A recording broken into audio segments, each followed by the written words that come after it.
Good day, ladies and gentlemen. We welcome you to today's edition of African Youth Parliament. It is always a pleasure to be here, and we give a very big thanks to duduspreeofficial, the first and only truly Pan-African radio, for this wonderful opportunity. It is always a pleasure to be here once again. And yes, to everybody who is listening to us live on YouTube, we say a very big thank you to you. So everybody who is watching us live on the clubhouse, say a very big thank you to you. On Instagram, on Facebook, on Twitter, on X, we say a very big thank you to every single person. And yes, on TikTok, we say a very big thank you to you. It is always a pleasure to be here. I am your honorable host, Damai, your honorable speaker, Damai. And yes, we've been having a very important and fascinating topic since 4 weeks now, and today will be our grand finale. We're going to be rounding it up today. I say a very big welcome to you, ajokeade Ifamuwa. It is a pleasure to have you in the house. And yes, to our very wonderful King Phoenix, we say a very big welcome to you too. Welcome, it is good to have you in the house. And to everybody who is listening to us, to everybody who joins us on the show, we say a very big thank you to you all. It is always wonderful to have you. So, yes, the topic we've been having is Africa. You know, this is about Africa rejecting the westernized education, Africa rejecting the European education. So that is what we've been having, and that is what we've been discussing. It's saying Africa saying no to Western education. So that is what we have been discussing. In Africa, we have this problem of doing everything the right way. I would like to say it that way. We have been discussing this topic for a very long time now, and we are seeing changes all over the world. Fortunately, and we're happy about that.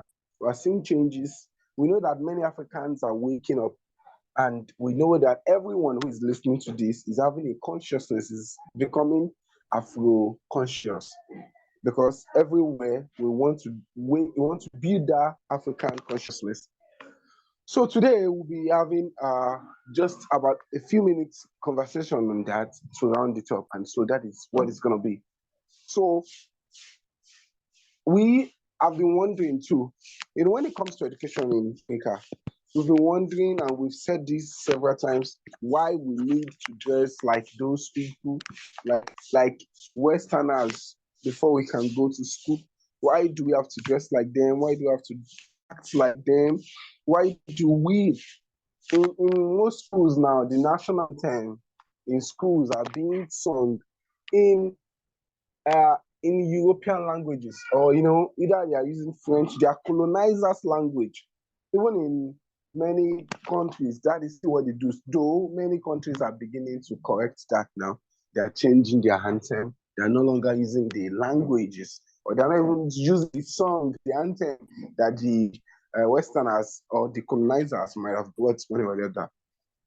The kind of games they play now, we have African games all over the world, yes, different, spectacular, interesting African games. But why do not we play that? Why don't we play those African games? Why do we not participate in those African sports? Why don't we promote those African sports and games? What about the African mindset? Instilling the African mindset in our children. Why do we not do that? Why don't we make our children, proud of their African heritage and the African agenda, building Africa in the national anthem, in the African anthem being played. They want us to, the anthem says we should rise in unity, togetherness, grow in Africa, grow Africa itself. And that is what we need to instill, the mindset of, Africa belongs to us. We need to build Africa. Africa is beautiful and good. Every young mind out there is looking for the way to escape Africa. They have this Japa syndrome. Yesterday, I was having a conversation with someone, and I asked the person that, which country would you like to travel to? The next I heard Japan. If you ask another person, you hear Russia. Ask another person, you hear in France, things like that. And I'm always like, wow, because those places, they believe those places are where things are, where we should go. It is pathetic. Though me, I would love to travel around Africa. I'm not forming Afrocentric or anything. But now, this is it. What I'm trying to say is we should be Africa in a way that Africa will be so beautiful, and that is what people are coming to say. We should have African sports so popular, so fascinating. That is what everybody wants to see, and so that is just how it is. So this is still the opening segment, and now we're going to the Shiruna No Go Wake Up segment by ajokeade. So ajokeade, if you are there, we are getting ready for you. And yes, we have spoken about this. We want this more and more. Africa is so blessed with so many languages, and then we have indigenous dialects. Like every state, every town has their own language. And this is to the extent that there's a town in Nigeria, in Nigeria that has one town where the men speak a different language and the women speak a different language altogether. It is so fascinating and interesting. From childhood, the young boys were taught how to speak both the language of the women and of the men. Then as they grow up, they start speaking in different languages. So you as a man, you are speaking a different language. You as a woman, you are speaking a different language. And you talk to each other and you understand. And your child who is the girl understands you. And the mother speaking to a boy who is a boy, of course, a son who is a boy, understands. But yet, they're being taught in different languages. So that is just how it is. And this is very fascinating. So with the number of languages in Africa, everybody should be able to speak their own dialect. You should have situations whereby you speak your own dialect. Your national anthem, there is your national anthem, there is a version of your anthem in every dialect of that country. Education is not teaching you to be perfect and to beautify everything, and that is what we are trying to achieve. So that is what education is, making you better, not shaping you to become robots and producing what the colonizers want you to be. So quickly now, let's go to the segment, the Share Una No Go Wake Up by ajokeade. Thank you.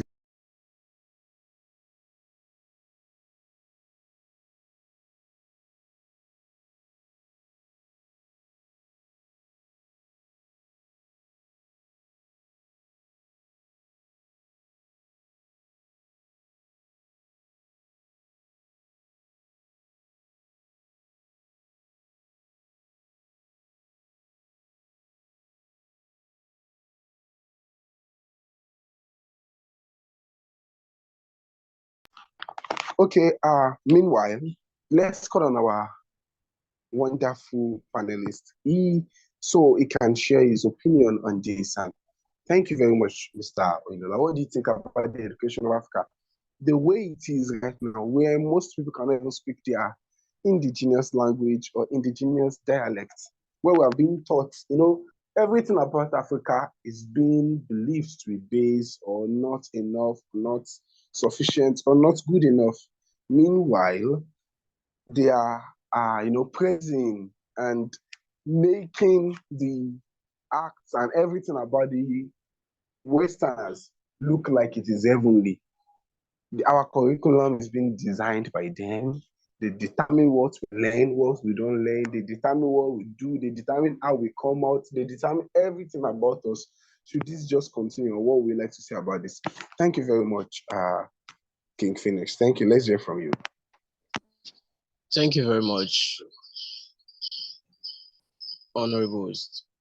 Thank you very much, this way, the first and only Pan-African radio. So this topic we are treating, actually, I even feel a bit sad about this. We Africans, I don't know why, I think we have these inferiority complex. There's something like we have this inferiority complex, but you feel so inferior to. We believe the white things, like the great things, rather, can only be done by foreign guys, foreign dudes, that we can't do anything. Our education too, actually, we practice this Western education. These guys, they decide what we learn. Whatever they decide is what we learn. We follow their own curriculum, and we are very glad, we are happy. You'll be seeing a child that is attending a school whereby they're using British curriculum, and the parents will be like, yes, yes. School don't look British curriculum. It's just I don't want to use insultive words here because well, it is actually bad. It's we Africans are actually causing this. We really believe in those foreign stuffs. We really believe in them a lot. And we feel our home is not good enough, which is very bad. So we just need to wake up on it, just like I do say. But there's no time I'll complain about Africa and the way Africans behave. I always say we need to wake up.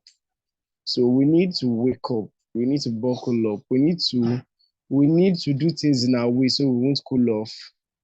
Because with the way we are behaving in Africa, well, so we really need to cherish our own stuffs, our own things, our own education. We need to practice it. In schools now, we need to dress the white way. That is for secondary schools, even primary schools there. We need to dress in the white way. We need to speak their language. Their language is our own official language. Just imagine. Out of many languages we have, why can't we just choose one? So we need to follow their curriculum. Everything has to be done in their own way. Even if you go to university, we still need to follow their way, their curriculum again. If you want to do your matriculation, you still do it in their way. Your graduation, you do it in their way, everything in their way. Why is it like this? It's actually not meant to be like this. We can do things in our way and we can blow up. We can be cool if we do things in our way. We just need to believe in ourselves. And we need to stop this inferiority complex of a thing whereby we believe that the great things can only be done by foreign dudes. The great things can only be done by foreign dudes. The great things can only be done by these white guys. We can do this. So that's how it is. So we need to just wake up. We need to practice our own African education. So thank you very much, Honorable Host, and thank you very much to this first and only Pan-African Radio. Okay, yeah, King Phoenix, before you go, I would like to ask your opinion on a matter. You know, last week I was giving a thought to what they do in government schools now, Nigerian government schools to be precise. In Nigerian government schools, I realized, or I newly rediscovered, because I knew, it was not in my consciousness, that any students in GSS1, they have to cut their hair. Females, they have to cut their hair before they can go to school. If you do not cut your hair, then you can't be a student in a public school, in a government school rather. You understand? So should this continue? Why are they cutting their hair? What do you think about this? Is it part of their education, or are they just trying to make everybody look the same, wear the same uniform, look the same, wear the same kind of bata? Is that the same kind of slip or footwear rather? So what do you think about the cutting hair and looking alike, and why are they cutting their hair especially? What do you think about this? Thank you.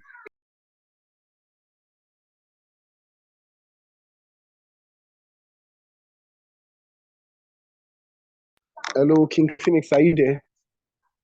So hello, King Phoenix, are you there?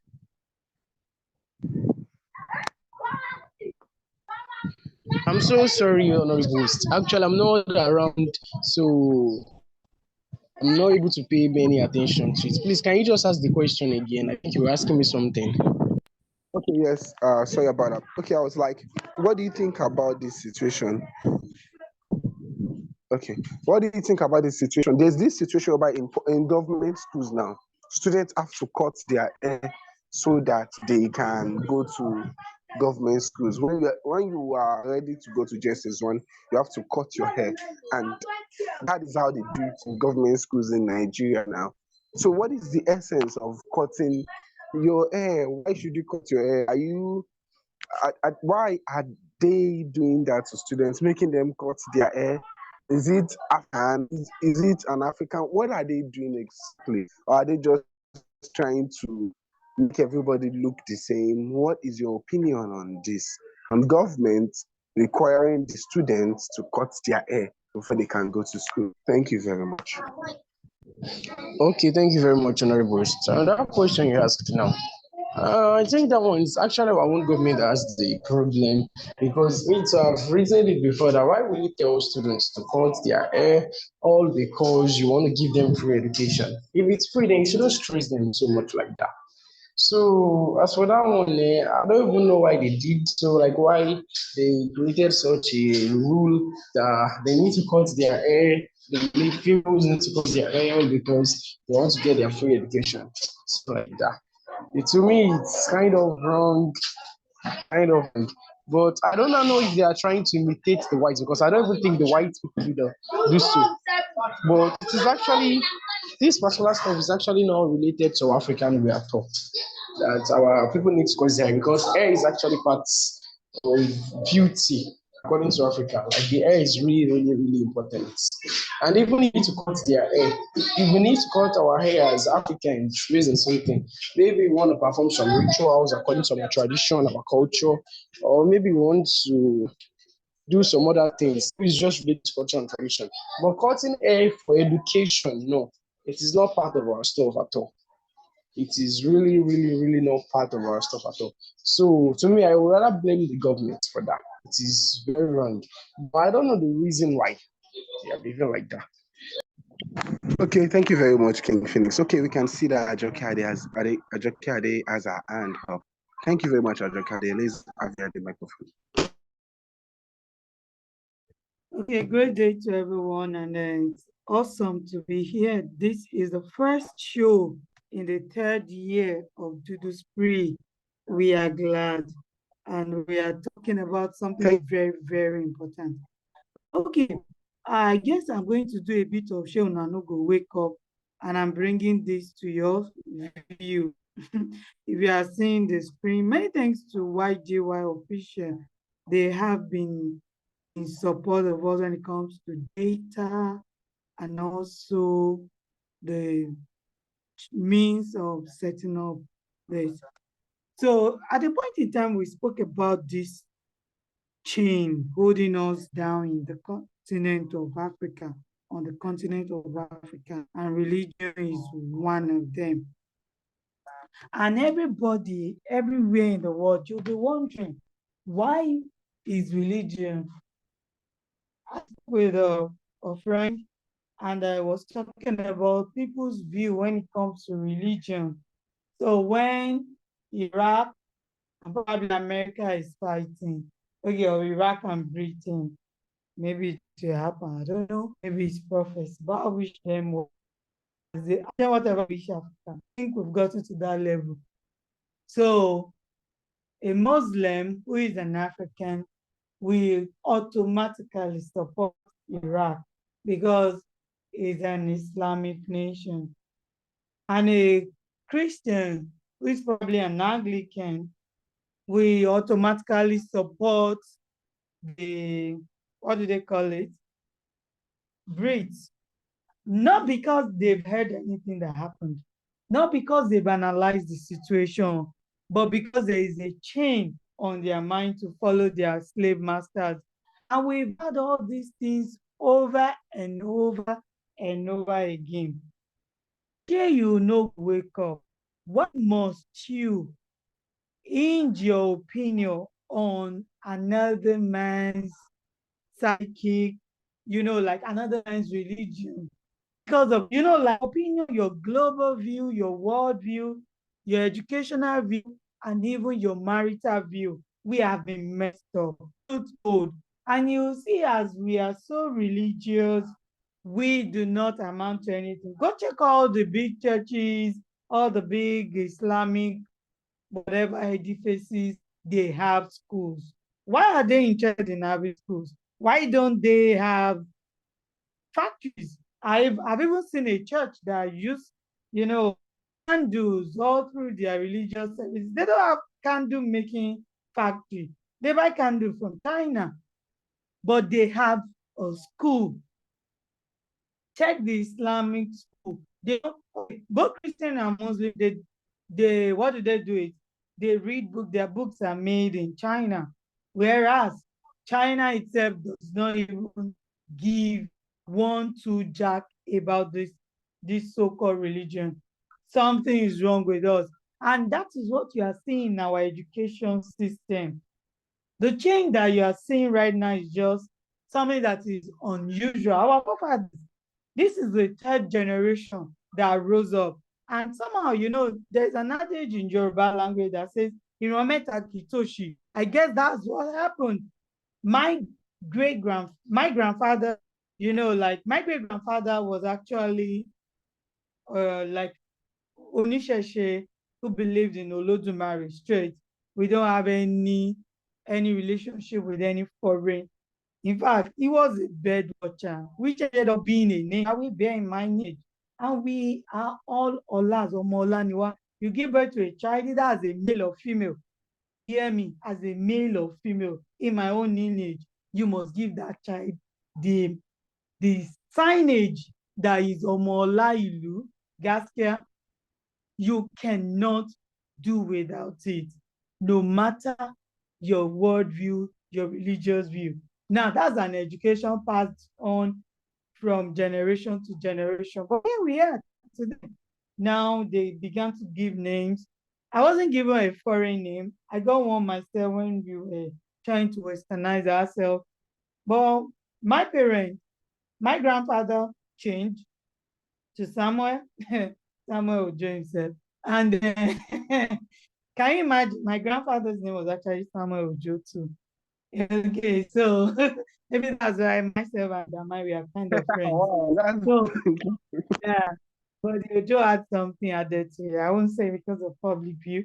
So Samuel Ojo, who was actually a strong man when it comes to the old Western region, the politicking then. So now my father also changed his name and it became, you know, like they were just doing it for fascism. All of a sudden, the Pentecostals came and they took over everything. And we have the what do you call it, the Teble, the Nasfa, the Wari. I have no issue with that. But I put it to all religious organizations today. Produce every element of your religious ritual. Produce every element. So if you use candle, it is mandatory for your church to have a candle production company, factory. You don't have it, you are not doing us any good. Take it or leave it. You're a must, you use something, let us produce what we use and let it be standardized. We don't want you to give some water, you say you prayed into it, water that costs 15 naira per bottle, but because you have added the infusion of this, whatever, you sell it at $1 million. That is fraud. Gaskia. All these things we do on the continent of Africa, when we get outside, we don't do it. Why? Because there is standardization. And that is what we get to see in the present world. When I was in secondary school, I went to a government secondary school. I plaited my hair. I plaited my hair from GSS 1 to SS3, quote and unquote. And I did not lose education. Those who have known me will be wondering, did you school in Nigeria? My secondary school was in Nigeria, university in Nigeria. But the only thing was I had technological leverage. Plaiting your hair or not does not make you, you know, brilliant, dense, or stupid. But one thing is, this current world, they have actually attached importance. You know, the feminine in Africa, we are no longer strong like the old Yajes. All we can just offer is our body parts, you know, sexual gratification and satisfaction. And that is why sometimes they make those laws. But I will tell you, plaiting my hair had nothing to do with my morality. Not plaiting my hair had nothing to do with my morality. In fact, I was comfortable. We can embrace dreadlocks. It is our own natural move across Africa. Dreadlocks is one thing you can wear and you will be comfortable 247, no matter how long, no matter how short. But here we are, because of religious views, they want you to look like a, you know, like somehow they want you to look like somebody. And that is the problem we are having. I will not look like you. In fact, If you end up actually looking like somebody, talking like that person, you look like the person, you dress like the person, you talk like the person, you think like the person, and in fact, you gesticulate like the person. You know, all of us that go to religious places, you can tell me. If I listen to you, I will tell you the church you go to. If I listen to you, I will tell you the person is your Islamic cleric. If I listen to you, I will tell you the part of maybe Shashe that you are from. And that is the failed society. Will you wake up Africa today? The choice is ours. So the bone of contention is our parents have a lot to do, and they have decided to put it all in the school, in the churches, and so many. I put it to you, I used to have a teenager. In fact, the parents, they actually shooed me away from her. A teenager that is not up to 20 years old, not up to 20 years, of course, a teenager. I think she was 16, and she had gone under the knife for abortion like 20 times, 20 times, not plaiting hair, not doing this. But the worst part of the whole story was it was actually the priest, the prophet, that the parents knew before, put the hands on, Yororo, right? That was actually doing this thing to the girl in the restroom. This person in the church restroom, this person was put in charge of these children. I am talking about the school in church. You see where I'm looking at it. I'm not even looking at the contemporary school, but because what you see in the contemporary school is a reflex of the religious institution trying to control even the society. They are controlling the government. See how corrupt the government is. They are controlling the health sector. See how corrupt the health sector is. They are controlling the military. See how corrupt the military is. They are controlling now the education, which used to be our safe haven. They have taken over the education, and you will see now our children fail in their millions. Our children failed academically, they failed morally, they failed mentally, and our parents are also burdened.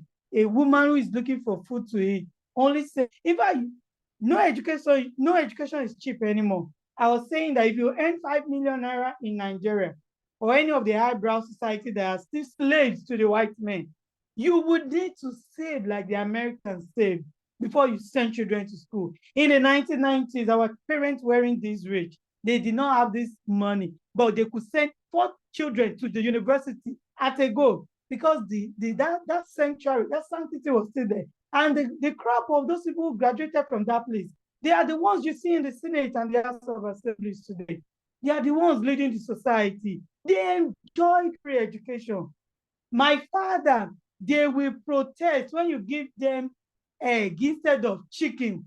In the 1970s, I challenge all of them. And I say today, every one of them have enjoyed free form of education that have decided to burden us with this slave mentality. It will not be well with them. If you like, wake up. If you like, sleep. It's your girl, ajokeade.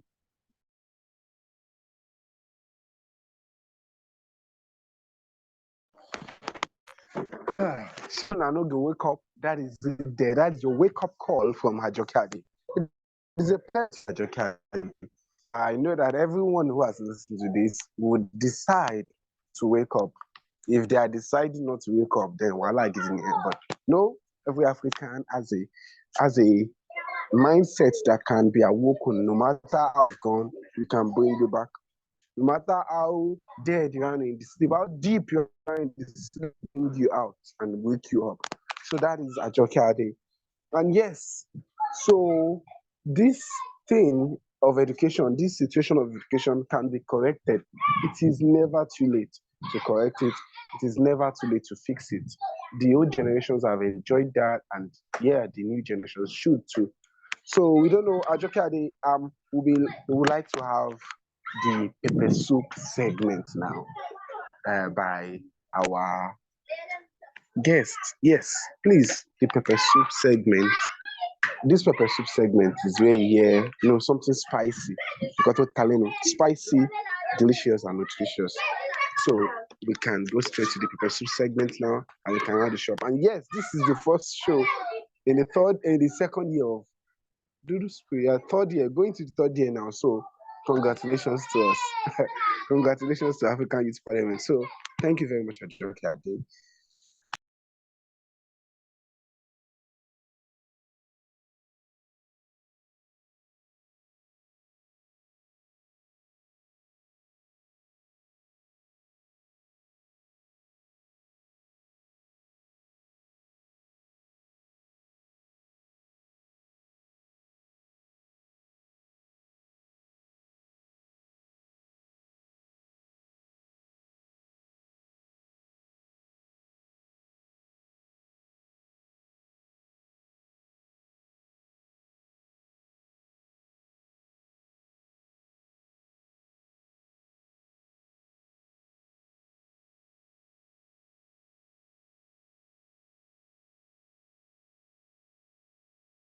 So why do we wait?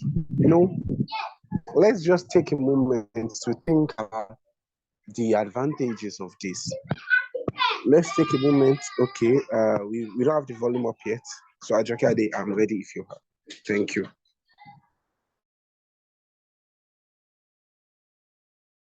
Yeah, okay. If I will look on sorry, die your baba mi lo jẹ.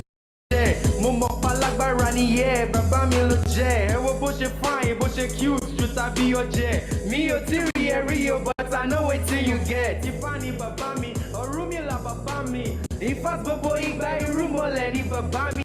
Èmi Oyèlọ́lá ọmọ Òjó. Ẹ̀rù ò bà mí nítorí gbogbo agbára ń bẹ lọ́wọ́ àwọn bá mi. Ṣé mo kọ́ tó ṣẹlẹ̀ èmi gan ò kéré nínú ẹ̀yọ́. Olóríṣà kan tí mo gbójúlé ọba lúwayé. Ẹjọ́ ẹ máa lè mọ́ mi ẹ̀yìn bọ̀bọ̀ wà láyé nítorí mo máa bínú gan mo dẹ̀ máa fẹ̀sọ̀ ń jayé. Bàbá mi.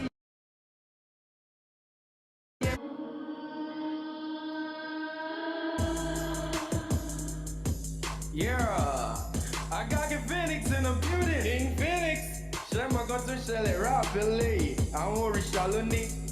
Like, I mean, this rap is dedicated to my orishas.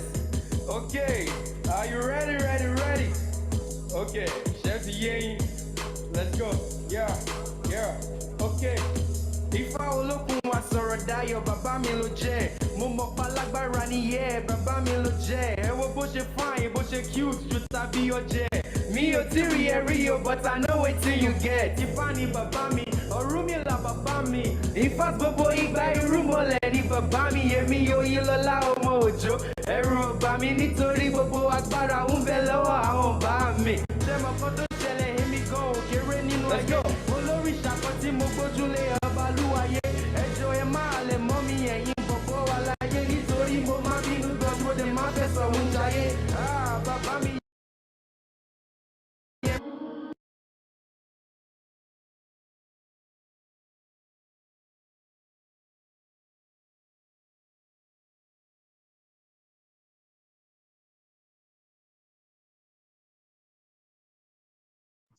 Thank you very much, Ajokeade, and thank you very much, King Phoenix. Yes, that's King Phoenix on the beat. Orisha. That is titled Orisha. So, Orisha, we celebrate them. And yeah, Africa is what we celebrate. We celebrate Africa. Everything in Africa is good. We won't be bamboozled that our own forefathers, that our own lineage is bad. We won't be bamboozled that our own ancestors are evil. And then the ones of the Westerners are better. Our ancestors are not perfect, emphasis on that. But yes, I would rather choose my ancestor and fix what they did wrong, fix their errors, than pick that of the Westerners or of any other person on earth. So we're coming to the conclusion of this. Yes, sir. We're coming to the conclusion of this now, and I would like to thank everybody who was on this show. A very big thanks to Ajokeade Ifamuyiwa. I really like your surname. Yeah, so I really want to have an Ifa name, but very soon I will have that. So a very big thanks to that, to Ajokeade, a very big thanks to King Fix, and to everybody who is listening to us live on the Clubhouse. A very big thanks to you. I've seen the notification already, and a very big thanks to everybody who is listening to us live on the Clubhouse. We appreciate you and we love you very much. A very big thanks to everybody who is listening to us and watching us right now live on YouTube, we say a very big thank you to you, to everybody who is watching us, listening to us on TikTok, on Twitter, on Facebook, on Instagram. We say a very big thank you to you. And we are saying, have a wonderful week. We'll be here again next week by 4 p.m. This is African Youth Parliament. I am Honorable Damine. Have a wonderful week. Bye.